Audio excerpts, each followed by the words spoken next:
Gumbolonyo derenya neno wa mukoko.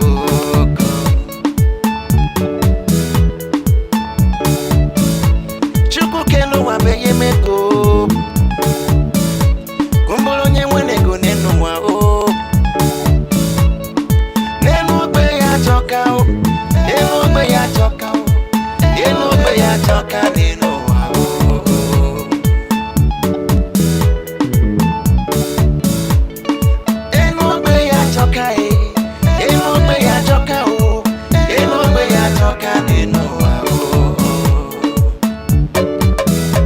This is sound from Africa.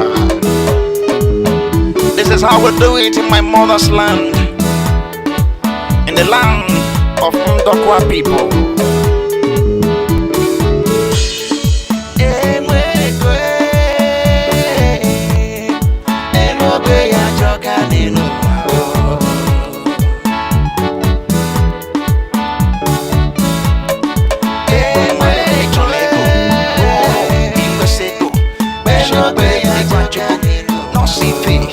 No